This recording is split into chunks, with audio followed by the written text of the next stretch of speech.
they pull away, especially after connection, it's not because they've lost feelings, it's because they've found them.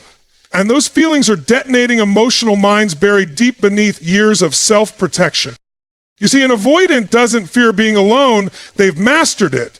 What they fear, what sends their nervous system into overload, is the vulnerability of depending on someone, of being seen, of being known. Love, to them, is not soothing at first, it's a threat, a perceived loss of control. So what do? They run, they hide, they go silent. But not because they've stopped caring. No, it's because their feelings have grown too big for them to contain, and they don't have the tools to process what's happening inside. Let me put it another way. Imagine someone who's emotionally claustrophobic. The moment you move closer, they can't breathe. Not because of you, but because their entire body is reacting to something from the past. Maybe they had to grow up fast. Maybe they were shamed for having needs. Maybe they learned early on that connection is unstable or dangerous. So now, when real intimacy shows up, when someone actually sees them, when someone makes them feel something real, it triggers a primal, unconscious panic. So what do? They retreat into silence. And here's what most people miss. That silence isn't empty. It's not apathy. It's full. It's chaotic. It's a war zone. While you're feeling abandoned, they're feeling exposed. While you're asking, why did they go quiet? They're internally screaming, why can't I handle being loved? That silence is bursting with fear, with confusion, with feelings they've spent a lifetime avoiding. And when they ghost you, when they vanish, it's not because you meant nothing. It's because you started to mean everything. And they're terrified of what that could cost them. This is where most people get it wrong. They chase, they beg, they try to fix the silence with more noise. But what they don't realize is that avoidants aren't wired to respond to pressure, they respond to space. When you respect the silence, when you don't personalize it, when you don't chase it, when you hold your dignity, that's when the avoidance starts to re-regulate. That's when they start to feel emotionally safe enough to come back and reconnect. Their silence is not rejection. It's an emotional processing mechanism. It's a desperate attempt to make sense of something they were never taught how to handle, deep emotional closeness. And ironically, the more they love you, the more likely they are to shut down. Not because their love is broken, but because their survival instincts are louder than their desires. Now, I'm not saying you should wait forever in someone's silence. I'm not saying you tolerate breadcrumbs. But I am saying, don't misinterpret withdrawal as absence of love. Because in many cases, especially with avoidance, it's the exact opposite.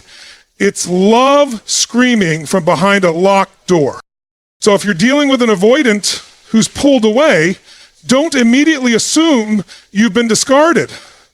Take a step back, breathe, reframe. Understand that their retreat may not be a lack of love, but a struggle to contain the love they don't yet know how to express. And the more you react with self-worth and boundaries, not panic and pursuit, the more powerful your position becomes. Their silence isn't the end of the story. Sometimes it's the beginning of the transformation. But only if you stop chasing the noise and start understanding the meaning. Because sometimes the quietest people are carrying the loudest feelings. And sometimes silence is love's last line of defense. Let's go deeper. You need to understand something fundamental about avoidance, something that changes the way you'll interpret every shutdown, every silent moment, every emotional pullback they initiate. For an avoidant, emotional intensity doesn't feel like connection, it feels like danger. Most people crave closeness. They want to feel bonded. They want to merge. But for the avoidant, closeness can activate the same part of the brain that lights up when a threat is detected. I'm talking about the amygdala, the center of fear, the fight or flight switchboard. The moment they feel emotionally exposed, their brain doesn't say, this is love. It says, this is war.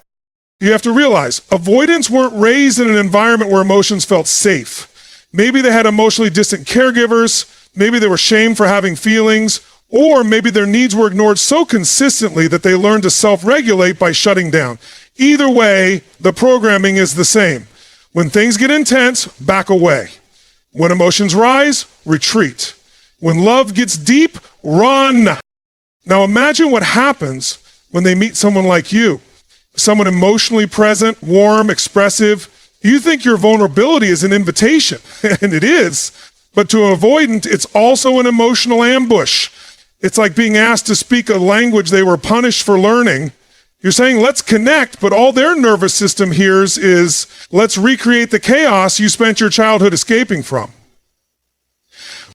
So what happens? Their survival brain takes over. Logic shuts off. The primitive part of them, the part that associates emotional exposure with pain, steps in and pulls the emergency brake. That's why they vanish. That's why they seem warm one moment and cold the next. That's why they go from I miss you to I need space without explanation. Their actions don't match their words because their trauma is running the show. And I want to be very clear here. This isn't about demonizing avoidance. It's about understanding that their withdrawal isn't calculated, it's instinctive. They aren't trying to hurt you. They're trying to protect themselves from a level of emotional depth they never learned how to swim in.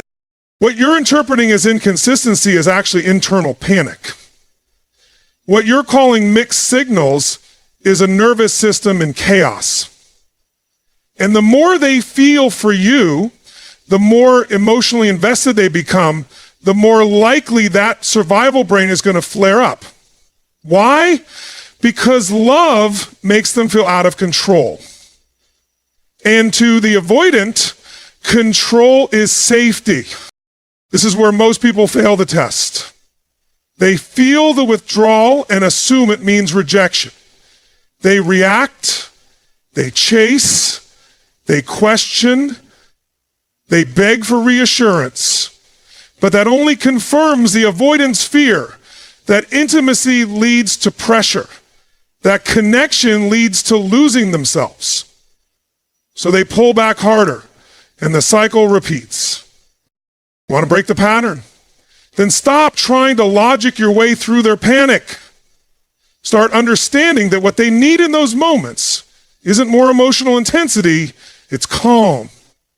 They need to know that your presence doesn't demand their soul, that you can hold space without suffocating, that you can stand firm in your energy without flooding theirs. Here's what most don't realize. An avoidance pullback is often the beginning of their transformation, not the end. But only if you stop taking it personally. Their fight or flight isn't about you, it's about the blueprint they were given long before you showed up. And when you can meet their fear with strength, not fear of your own, you become the one person they don't have to run from. It's a paradox. The more you resist reacting to their fear, the safer you become. And when they feel safe, they start coming back. Slowly, quietly, unpredictably, but genuinely. Because for the first time, their survival brain doesn't have to fight off love. It starts to make peace with it. And that's not easy. It requires discipline. It requires emotional maturity. But most of all, it requires that you understand what you're dealing with, not a heartless person, but a person whose heart has been buried under years of survival mode. So the next time they pull away, don't just ask, why are they doing this? Ask yourself a deeper question. What emotion did I just awaken in them that they were never allowed to feel safely? Because once you understand that emotional intensity doesn't just excite the avoidant, it terrifies them, you stop chasing and you start standing. And sometimes the greatest act of love isn't holding tighter, it's standing still, grounded, while someone else learns not to run. That's when survival ends and real connection begins. We need to talk about something that most people miss completely when dealing with an avoidantly attached person. Detachment is not indifference, it's defense. It's not that they don't feel, it's that they feel too much. And we're taught that feeling deeply is dangerous. You think their distance means disinterest, but in reality, distance is their strategy to not lose control. Because what they fear most isn't abandonment, it's emotional dependency. To you, needing someone is natural. To them, it feels like suffocation. It feels like surrendering the only thing they've ever trusted, their autonomy. Let me break it down. When a person grows up in an environment where love was conditional, unpredictable, or absent altogether, they form a belief, usually subconscious, that relationships come with a cost. The cost? The loss of self. So as they grow into adulthood, they build emotional walls, not to keep people out, but to keep themselves intact. Every time love knocks on the door, they open it with caution, because inside their greatest fear isn't that you'll leave, it's that they'll need you and then you'll leave. So what do they do when they start to feel close? They pull away, they detach, they create space. Not because they want to hurt you, but because they believe closeness makes them vulnerable to losing their independence. And independence for the avoidant is like oxygen. They'd rather die alone with air in their lungs than merge with someone and feel emotionally suffocated. That's why you'll notice this paradox. The closer you get to an avoidant, the more distant they become. You think you're moving into partnership, but they think they're losing themselves. And here's the real kicker. They don't do this consciously. This isn't manipulation. This isn't a game. It's an unconscious emotional reflex, a learned survival mechanism. You're not just meeting the adult version of them. You're dealing with their history, their emotional DNA. So when they detach, you need to stop interpreting it as rejection. That detachment is actually a form of protection for them and for you. Because in their mind, if they don't emotionally depend on you, they can't be betrayed. If they stay in control, they don't have to relive the helplessness they felt when they were emotionally abandoned, dismissed, or misunderstood as children. This is why so many people fail in relationships with avoidance. They confuse closeness with control. They pressure them for connection. They try to force intimacy, not realizing that to an avoidant, pressure equals danger. So the more you try to pull them closer, the more they emotionally slam the brakes. And then you start spiraling, thinking it's about your worth, your value, your desirability. But it's not. It's about their fear of dependency. Listen, this doesn't mean you have to tolerate emotional unavailability, but it does mean you need to reframe the behavior. Their detachment is a mirror, not of how little they care, but of how much they fear. When they detach, it's not the absence of emotion. It's the presence of too much emotion locked in a system that never learned how to process it. So what do you do when someone detaches like this? You hold your ground. You don't chase. You don't beg. And you don't try to prove your worth through performance. Instead, you demonstrate consistency, calm, and boundaries. You show them that connection doesn't have to mean losing themselves. That emotional closeness doesn't require them to surrender their freedom. And slowly, if they're willing, the avoidance starts to realize something radical. That it's safe to need someone without becoming enslaved by that need. That's the shift. That's the transformation. But it won't happen if you're personalizing their detachment. It won't happen if you're measuring your value by their behavior. You've got to elevate your perspective. Understand that their defense isn't an insult to your worth. It's a reflection of their wiring. And here's the truth that will set you free. Their detachment is not proof they don't love you. It's proof they're terrified of needing you. Because to them, dependency equals danger. But you have a choice. You can react from the same fear, or you can rise into emotional leadership. Because in the end, your power doesn't come from how close someone is to you. It comes from how anchored you are to yourself, even when they pull away. And when you stop fearing their detachment, you start commanding a love that doesn't shrink in the face of fear. It transforms it. Let's be honest, most people think withdrawal means disconnection. They assume that when someone pulls away emotionally or physically, it's because the connection has broken. But with avoidantly attached individuals, withdrawal isn't disconnection at all, it's regulation. It's how they protect themselves from being consumed by emotions they never learned how to handle. We live in a culture that celebrates emotional openness. Talk about your feelings, express your love, be vulnerable. But what happens when someone was never taught that emotions are safe? What happens when closeness triggers not comfort, but chaos? You get someone who doesn't know how to stay in the moment of connection without feeling like they're drowning. Avoidants aren't just running from you. They're running from what your presence brings up inside them.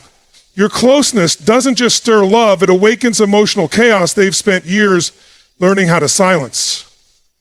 And when it gets too loud, too overwhelming, too real, they retreat. That retreat isn't apathy, it's not disinterest. It's their way of calming the storm. It's how they emotionally regulate, not through processing or expressing, but through distance. So what does this look like? One day they're engaging, open, maybe even affectionate. The next, they're cold, silent, and unreachable. To you, it feels like betrayal. To them, it feels like survival. They aren't ghosting you. They're ghosting the emotional tidal wave that threatens to crash over them. That's their version of breathing. Their nervous system is screaming, retreat or collapse. It's like someone whose internal thermostat for emotional heat is extremely low. What feels warm to you feels like fire to them. What you see as normal intimacy, they experience as overstimulation. So they retreat into their shell, not to punish, but to stabilize. And here's the dangerous part. If you don't understand this, you will always interpret their withdrawal as a reflection of your inadequacy. You'll spiral, you'll chase, you'll try to fix something that was never about you in the first place.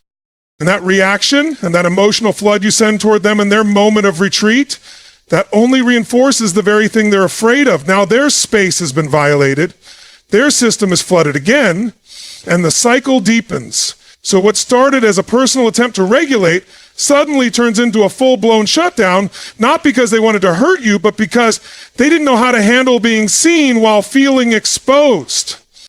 This is where you've got to rise above your conditioning. You've got to step into emotional mastery.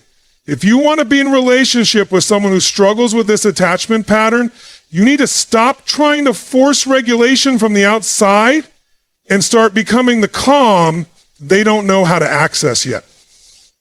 That doesn't mean tolerating emotional negligence. It means recognizing what's yours and what's not. Their withdrawal is their pattern, not your failure. Here's the key. Real transformation doesn't happen when you chase the avoidant down in their silence. It happens when you stop making their regulation method a reflection of your worth.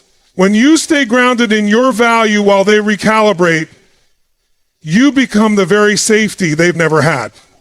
You model a new way, not through pressure, but through presence. You become the anchor in their emotional storm, not by demanding their return, but by being the space they can return to when the noise settles. That's what most people miss.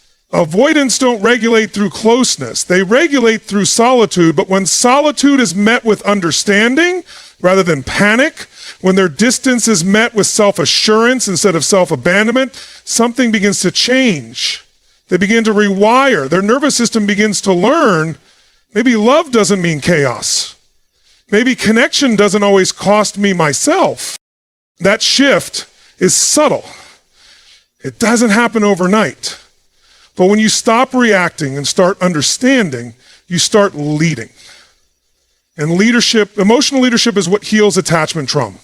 Not fixing them, not forcing them, but being the embodiment of calm they've never experienced before. Because in the end, withdrawal doesn't always mean they're losing interest. Sometimes it means they're fighting for emotional balance in the only way they know how. And your power lies in not taking it personally. So the next time they pull back, ask yourself, will I collapse with them? Or will I stand so firmly in who I am that they feel safe enough to come back differently? Because sometimes it's not your noise that brings them back. It's your silence. your strength, your stillness. And in that stillness, healing begins. Let's talk about the part that confuses people the most. The sudden disappearance, the silent treatment, the emotional vanishing act that seems to come out of nowhere. You're thinking everything is fine, maybe even great. You just had a vulnerable conversation, a beautiful connection, and then, boom, they're gone. They stop texting, they avoid plans, they act like you never mattered. It feels cruel, it feels intentional, it feels like punishment. But in the world of avoidant attachment, that disappearing act is rarely about cruelty and almost never about a lack of love. What it is, most often, is a test. Not a manipulative one, but a subconscious test of safety. You see, the avoidant isn't pulling away to watch you suffer. They're pulling away to see who you become in their absence. Do you collapse into neediness? Do you react with desperation, with anger, with fear? Or do you remain grounded, anchored in your self-worth, stable in your emotional center? Because whether they realize it or not, they're not testing your love, they're testing their own safety in the presence of it. When you become emotionally important to an avoidant, their entire internal alarm system lights up. Why? Because to them, emotional importance equals emotional risk. The more they care, the more vulnerable they feel. And if they've spent their lives associating intimacy with pain, betrayal, or loss of control, then your presence, your love, starts to feel dangerous. So they retreat. They create space. But they're not just watching you, they're watching what happens inside them during that silence. Do they miss you? Do they feel calmer? Do they feel safer without the emotional weight? Or do they feel a strange ache they can't quite explain? The avoidance disappearing act is as much a test of their own emotional reactions as it is of your behavior. Here's the part most people never hear. The avoidant is terrified of being consumed, terrified of being engulfed by your emotional needs, your expectations, your closeness, so they vanish to measure the pressure. They want to know, if I pull away, will she respect it or will she chase me down? If I go quiet, does she unravel or remain whole? Because if you unravel, that confirms their worst fear, that love always demands too much. That relationships mean giving up themselves. But if you stand firm, if you don't panic, don't beg, don't punish, don't abandon yourself trying to reach them, that's when something starts to shift.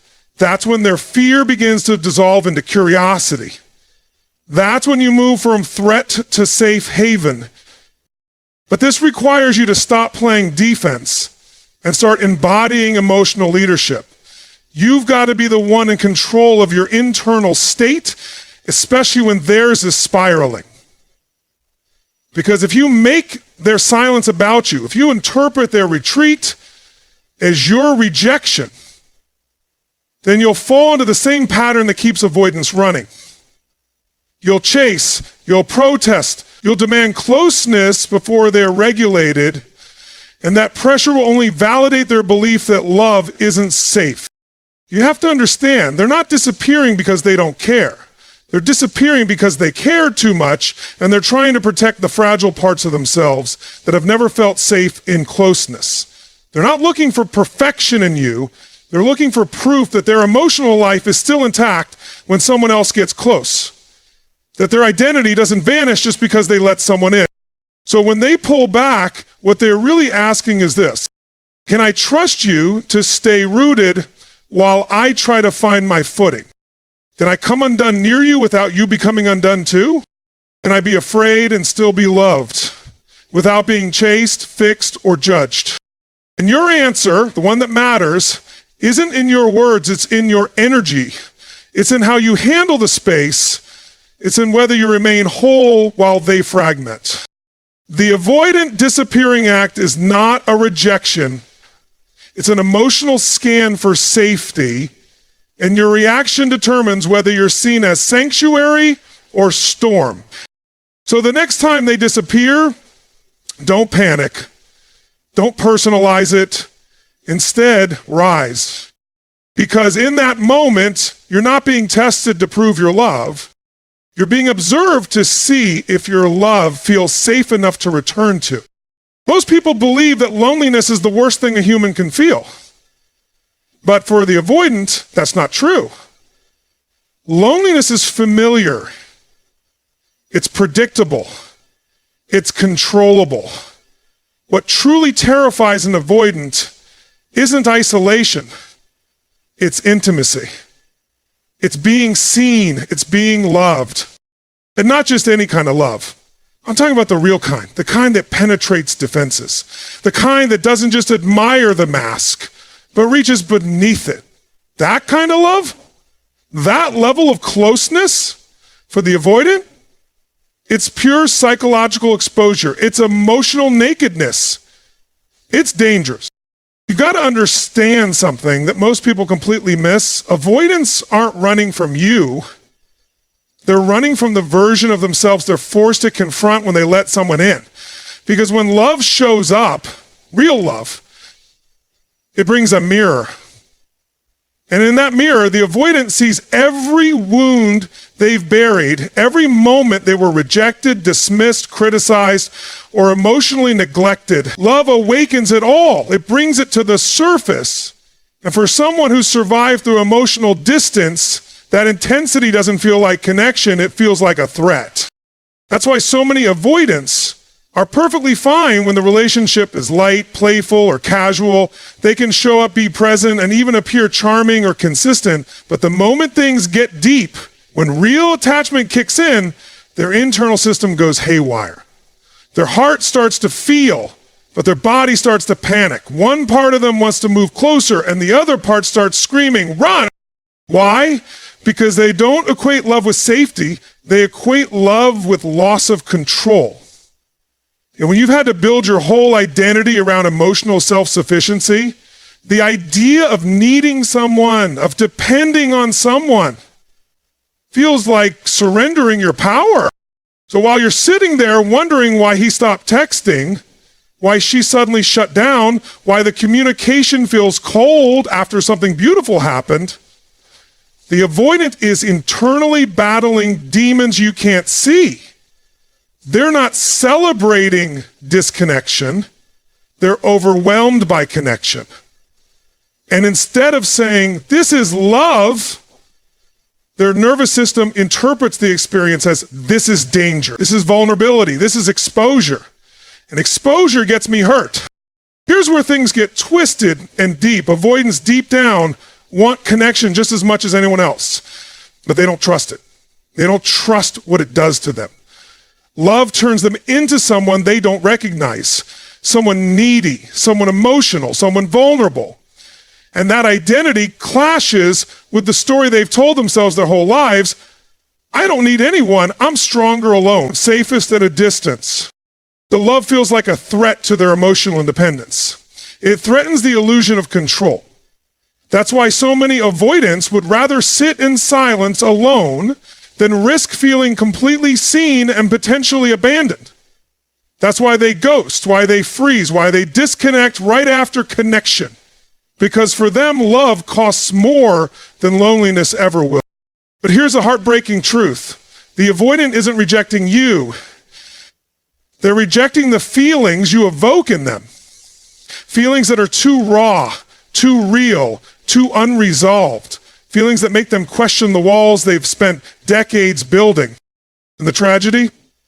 They often don't even understand why they're doing it. It's not a conscious strategy. It's a survival instinct. Their brain isn't saying, "I don't care." It's saying, "I care so much, I don't know how to hold it, so I have to shut it down." That's why your greatest power in these moments isn't in forcing closeness. It's in modeling calmness. It's in not reacting. It's in staying rooted in your self-worth while their system tries to recalibrate from the emotional earthquake love just triggered inside them. Because when you do that, when you show them that love doesn't have to feel like pressure, that intimacy doesn't mean annihilation, you begin to shift the wiring. You teach their nervous system something it's never known, that being loved doesn't have to hurt. But you can't teach that through force. You teach it through stability, through silence, through showing them that even if they pull away, you won't collapse into neediness or rage. You'll hold your space powerfully, peacefully. And maybe, just maybe, they'll come back not because they need to, but because they choose to. Because for the first time in their life, love didn't feel like drowning. It felt like home.